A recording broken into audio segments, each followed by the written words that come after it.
Sutra Teratai yang menakjubkan. Bab 2 Metode Terampil. Sinfaksiang Sutra Teratai episode 188. Memadamkan api dalam batin dan mempraktekkan samadhi. Satu sifat adalah selaras, sempurna dan luhur, murni dan tiada kebocoran. Prinsip dari kebenaran tunggal yang bebas dari bentuk hayalan semu, memiliki sifat hakiki yang setara dan tidak pernah berubah. Satu sifat adalah selaras dan sempurna. Mengetahui segala sesuatu di antara langit dan bumi, asalkan ada jiwa kehidupan, semuanya memiliki satu sifat yang sama. Setiap makhluk semuanya pada dasarnya satu sifat. Pada alam semula jadi semuanya adalah murni dan tiada kebocoran. Walaupun dari jenis kehidupan apapun, pada bawaan lahir semuanya sudah ada. Ini adalah prinsip dari kebenaran tunggal, di mana Buddha mulai ingin menunjukkan kebenaran sejati kepada semua orang, agar semua orang dapat memahami bahwa segala sesuatu terletak pada prinsip dari kebenaran sejati. Namun para makhluk secara umum masih melekat dengan pikiran terdelusi, abhiniwesa. Segala sesuatu di dunia ini adalah palsu. Buddha menggunakan prinsip dari kebenaran sejati adalah agar kita dapat menghindar dari wujud luar yang palsu itu, agar kita dapat memahami, memiliki sifat hakiki yang setara dan tidak pernah berubah.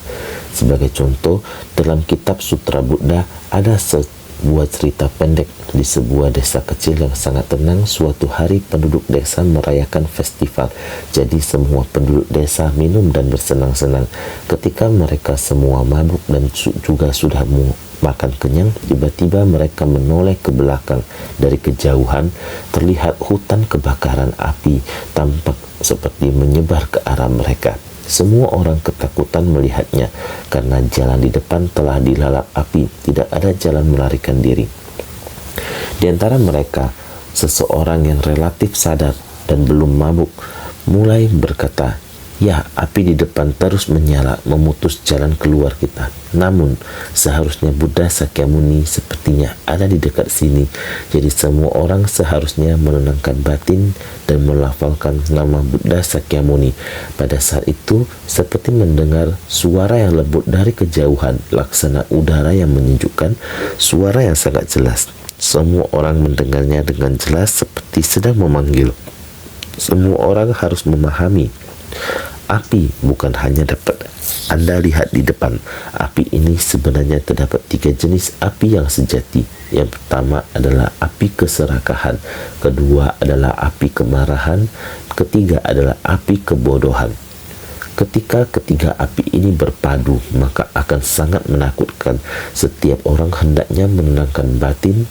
Sekarang saya akan menyiraminya dengan air kebijaksanaan, membasahi batin setiap orang. Dengan harapan 3 api pada batin setiap orang dapat padam dengan segera. Ketika Buddha mengatakan demikian, Buddha juga menampakkan wujudnya. Melihat Buddha, mendengar ajaran Buddha, tanpa disadari, api dari hutan yang terbakar di depan juga secara perlahan, sepertinya perlahan-lahan telah padam. Para biksu yang datang bersama Buddha, ketika mereka melihat keadaan itu, mereka sangat takjub. Mereka pun bertanya kepada Buddha, apakah sebab dan kondisi dari hal ini? Bagaimana sekelompok orang ini bisa memiliki berkah sebesar itu? Dan kebetulan Buddha berada di tempat yang dekat, sehingga mereka dapat diselamatkan. Buddha kemudian duduk dan mulai menceritakan kepada semua orang tentang masa lalu yang sangat lampau. Tak terhitung banyaknya jumlah kalpa yang lalu, kala itu juga terdapat sebuah hutan yang mengalami kekeringan. Pepohonan semuanya telah mengering dan angin fon bertiup sangat kencang, sehingga begitu angin berhembus, api pun langsung muncul. Begitu api mulai berkobar, banyak hewan di seluruh hutan tidak memiliki jalan untuk menyelamatkan diri. Di sekeliling mereka semuanya adalah api. Kemana mereka harus melarikan diri? Di antara mereka ada seekor burung bernama Huan Sisho, kepala kebahagiaan. Burung ini tidak tega melihat keadaan tersebut. Aku memiliki sayap. Ketika terjadi kebakaran, aku masih bisa menggunakan sayapku untuk terbang menjauh. Tetapi ada banyak hewan yang tidak memiliki sayap untuk terbang. Jika api ini tidak padam, entah berapa banyak nyawa yang akan hangus terbakar.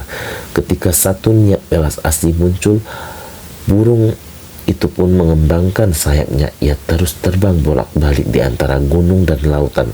Dengan kedua sayapnya, ia mencelupkan sayap ke dalam air, lalu membawa setetes demi setetes air untuk memadamkan kobaran api. Entah sudah berapa ribu kali ia melakukan perjalanan pulang pergi itu. Melihat hal tersebut, para dewa berkata, "Huan Sisou, dengan tubuhmu yang begitu kecil dan hanya 2 sayap yang membawa sedikit air, bagaimana mungkin engkau dapat memadamkan lautan api sebesar itu?" Namun burung itu menjawab, "Memang tubuhku sangat kecil, tetapi tekad dan ikrarku jauh lebih luas dan lebih besar daripada hamparan lautan api ini. Jika dalam kehidupan ini aku belum berhasil memadamkannya, maka aku berikrar akan terlahir kembali pada kehidupan berikutnya. Pada kehidupan berikutnya pun aku akan terus berusaha memadamkan lautan api ini." Ketulusan hati, welas asih dan ikrar agungnya yang begitu mendalam hingga menyentuh hati para dewa. Akhirnya para dewa menurunkan hujan lebat dari langit, sehingga kobaran api yang membakar hutan itu pun berhasil dipadamkan. Buddha berkata, sampai di sini memunculkan wajah senyuman terhadap para biksu dan mengatakan demikian, "Para biksu, kalian harus tahu burung kecil yang bernama Huan Sisou atau kepala kebahagiaan tersebut adalah masa lampau kehidupan saya yang tak terhitung kalpanya saat melatih jalan bodhisattva. Dengan wujud sebagai burung, saya berikrar sekumpulan orang ini memiliki jalinan jodoh dengan saya sekarang ini adalah hewan-hewan yang pada waktu itu menyelamatkan diri karena mendapat pertolongan dan perlindungan dari saya. Dari satu kehidupan ke satu kehidupan, dia akan membangkitkan tekad batin ini. Oleh karena itu, melatih diri dan menegakkan sila.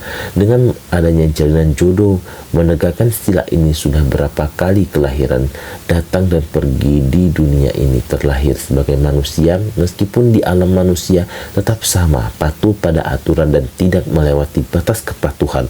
Namun sifat kebiasaan buruk masih belum terkikis. Kali ini saya membabarkan kepada mereka 3 jenis api dalam batin, berharap menggunakan kebijaksanaan semacam ini untuk memadamkan kobaran api kegelapan batin dari setiap orang.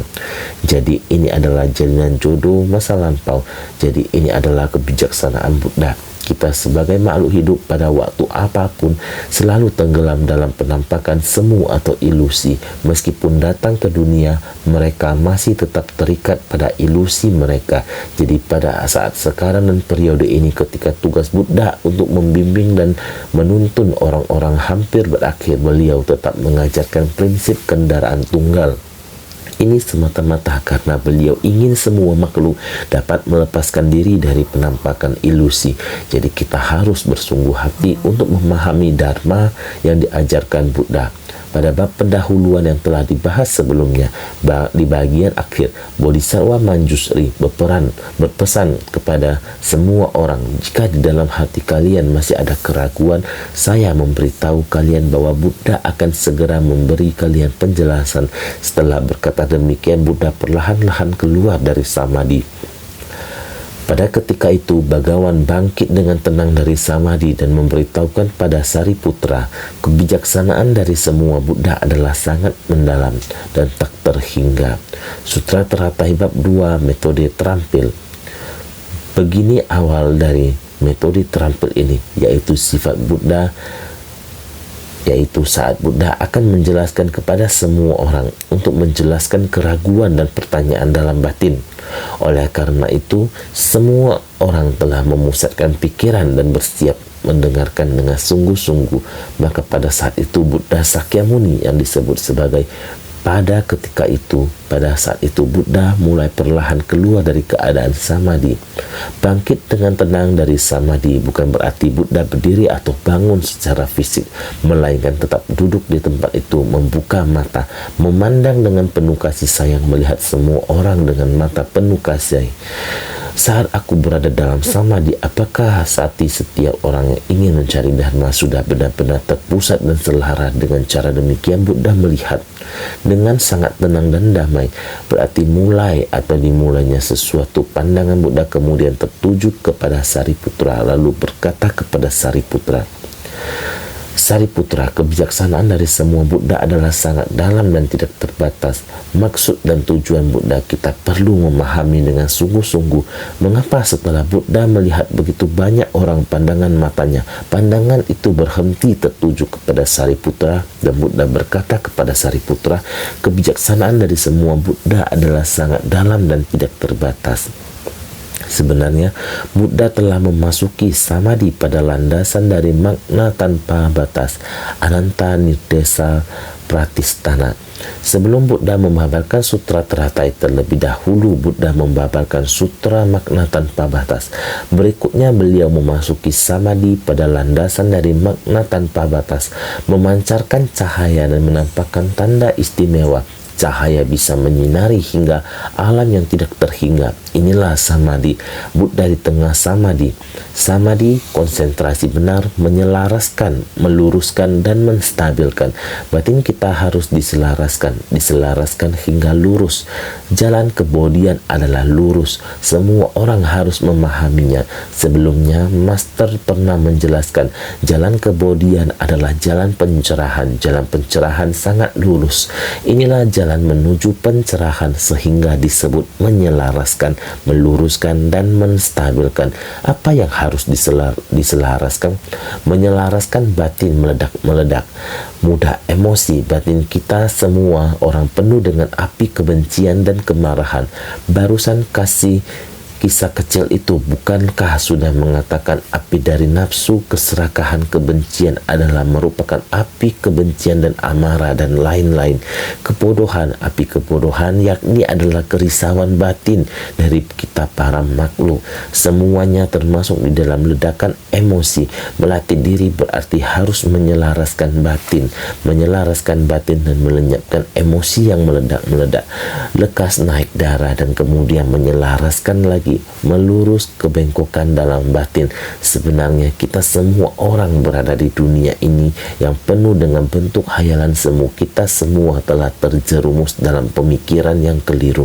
Pemikiran penuh hayalan, persepsi, dan keliru. Karena kita hidup di dunia ini, Sutra Makna Tanpa Batas mengatakan kita hidup dalam pemikiran penuh hayalan, persepsi, dan kekeliruan. Sehingga semua prinsip kebenaran tidak dapat meresap ke dalam batin kita. Pembengkokan prinsip kebenaran, kita juga mengejar dan mengikuti fenomena eksternal yang delusi. Ini karena batin kita para makhluk yang tidak lurus berada dalam kebengkokan. Keyakinan tidak memiliki keyakinan yang benar. Keyakinan yakni sebersih niat pikiran menyimpang dan pemikiran yang keliru. Keyakinan yang sesat, sebersih pikiran yang menyimpang dapat menyebabkan ribuan langkah yang salah, sehingga kita seharusnya menyelaraskan batin dengan baik, membuat batin kita menuju ke jalan benar. Harus lurus. Batin yang lurus untuk tempat pelatihan tidak boleh membengkokkan dharma sejati. Jadi samadhi ini juga ingin agar kita menstabilkan batin di jalan lurus dalam dharma tanpa membengkokkan. Jadi samadhi adalah memfokuskan batin kita agar pikiran tidak kacau, sehingga disebut menyelaraskan batin, meluruskan batin, dan menstabilkan batin. Menyelaraskan, meluruskan, dan menstabilkan, menyelaraskan emosi dalam batin, meluruskan kebengkokan dalam batin, dan menstabilkan kekacauan dalam batin. Menyelaraskan batin kita agar tidak emosi, meluruskan batin kita agar kita tidak bengkok, menstabilkan batin kita agar tidak kacau. Dengan demikian dinamakan menyelaraskan, meluruskan, dan menstabilkan. Ini adalah samadhi. Mengendalikan pikiran dan pemikiran terdelusi, memusatkan pikiran dan merenung. Batin terkonsentrasi pada satu tempat, makanya disebut samadhi. Menyelaraskan, meluruskan, dan menstabilkan adalah untuk menundukkan pikiran ilusi dan delusi kita. Kita harus mengaplikasikannya dengan baik dalam kehidupan. Setiap saat kita harus mendengar, merenungkan, dan mempraktikkan. Baik-baik merenungkan dharma yang telah didengar. Apakah dharma hari ini ada masuk ke hati kita? Semua harus memusatkan perhatian. Harus terkonsentrasi pada satu tempat. Hati kita harus dijaga dengan baik, selalu memusatkan perhatian pada apa yang sedang dikerjakan. Hati dan tindakan kita harus berpadu menjadi satu. Ketika batin, bijak, dan bajik berdiam tanpa bergerak pada satu tempat, ini dinamakan samadhi. Yang dinamakan samadhi, batin kita harus selalu bajik, membina batin bajik kita untuk berdiam pada satu tempat. Artinya adalah membuat dalam batin kita agar batin bajik tidak goyah. Semoga kita belajar ajaran Buddha benar-benar harus melenyapkan pemikiran penuh hayalan, persepsi, dan ingatan. Jangan sampai kita tergoda oleh kondisi luar. Jangan biarkan tiga api dalam batin kita berkumpul menjadi satu. Jadi semua orang harus setiap saat harus lebih bersungguh hati.